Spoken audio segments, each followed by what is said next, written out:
নমস্কার সবাইকে, আমি মেনকা। আমার চ্যানেল হাতাখুন্তি কড়াইতে আপনাদের সবাইকে স্বাগত।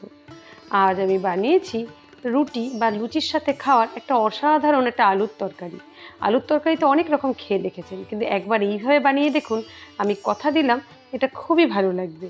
আর যদি ভিডিওটা দেখতে দেখতে ভালো লেগে যায়, তাহলে একটা অনুরোধ রইল আমার চ্যানেলটাকে একটুখানি সাবস্ক্রাইব করে দেওয়ার। আমি এখানটা আগে কিছুটা শুকনো মশলা ভেজে নেব। তার জন্য 1 চামচ ধনে, 1 চামচ জিরে, কয়েকটা এলাচ, 2টো শুকনো লঙ্কা, দারচিনি ড্রাই রোস্ট করে এটা পাউডার করে নেব। কড়াইতে তেল বসিয়ে দিয়ে 5 ফোড়নে দিয়েছি এবং 2টো শুকনো লঙ্কা দিয়েছি। দিয়ে এটা একটু যেই ভাজা ভাজা হয়ে যাবে তখন দিয়ে দেবো একটুখানি হিংটা দিয়েও একটু ভাজা ভাজা হয়ে গেলে তখন দিয়ে দেবো 1 চামচ আদা এবং কাঁচা লঙ্কা বাটা। এইটা দিয়ে ভাজা ভাজা যেই হয়ে যাবে তখন দিয়ে দেবো আমি কয়েকটা আলু এরকম গোট গোট করে চৌকো চৌকো করে কেটে নিয়েছি। আলুটা দিয়ে এরকম একটু ভালো করে একটুখানি ভেজে নেব। ভাজতে ভাজতে যখন কাঁচা আদার গন্ধটা টোটালি চলে যাবে তখন আমি এর মধ্যে দিয়ে দেবো 1/2 চামচ হলুদ, 1 চামচ নুন দিয়েছি আমি এখানটা। আর আপনারা এখানটা আপনাদের স্বাদ অনুযায়ী নুনটা দেবেন। আমি আমার স্বাদ অনুযায়ী 1 চামচ আমি এখানটা নুন দিয়ে দিয়েছি। নুনটা দিয়ে একটু নাড়াচাড়া করে নিয়েছি। এইবার 1/2 চামচ লঙ্কার গুঁড়ো দিয়েছি জাস্ট একটু রঙের জন্য। লঙ্কার গুঁড়ো না দিলেও হয়, জাস্ট একটু রঙের জন্য আমি একটু লঙ্কার গুঁড়োটা দিয়েছি। লঙ্কার গুঁড়োটা দিয়ে এরকম ভালো করে কষিয়ে নেব। মশলাগুলো যখন সব কষিয়ে তেল ছাড়তে শুরু করবে, এখানটা 1/2 কাপ মটর ডাল বা ছোলার ডাল, যেরকম ডাল থাকুন, আমি আজকে এখানটা ছোলার ডাল নিয়েছি, সেদ্ধ করে সেই ডালটা এর মধ্যে ঢেলে দেবো। বেশি ডাল দেবেন না, 1/2 কাপ মতন ডাল সেদ্ধ করে দেবেন। আপনি চাইলে ছোলার ডালও দিতে পারেন বা মটর ডালও দিতে পারেন। আমি কিন্তু এখানটা ছোলার ডাল দিয়েছি। যারা নিরামিষ খান তারা কিন্তু এই ধরনের রুটি দিয়ে, পরোটা, রুটির লুচির সাথে এই তরকারি দারুণ লাগে খেতে। ব্যাস, এবার একটু নাড়াচাড়া করে নিয়েছি। জলটা ততটুকুই দিয়ে দেবেন যতটুকু আপনার গ্রেভির প্রয়োজন।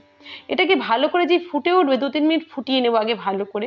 যেই 2-3 মিনিট ভালো করে যে ফুটে যাবে তখন আমি কি করব, একটু নেড়ে চেড়ে এটাকে একটা ঢাকনা দিয়ে আমি 5-6 মিনিট একদম লো ফ্লেমে রান্না করব। 5 মিনিট পর আমি দেখাচ্ছি আমার আলুটা কিন্তু একদমই সিদ্ধ হবে না, প্রায় 80% আমার আলুটা প্রায় সেদ্ধই হয়ে গেছে। ব্যাস, এইবার দেখুন আমার আলুটা প্রায় সেদ্ধ হয়ে এসে আর একটু আমারটাকে সেদ্ধ করতে হবে। এরকম বারবার আমি নেড়ে চেড়ে আবার এরকম একটুখানি আস্তে আঁচ দিয়ে আমি আলুর তরকারিটাকে একটুখানি ভালো করে গামাখা করে নেব। এখানটা যতটুকু আপনার গ্রেভির প্রয়োজন আপনি ততটুকুই এখানটা করতে পারেন। দেখুন আমার আলুগুলো কিন্তু একদম সেদ্ধ হয়ে গেছে।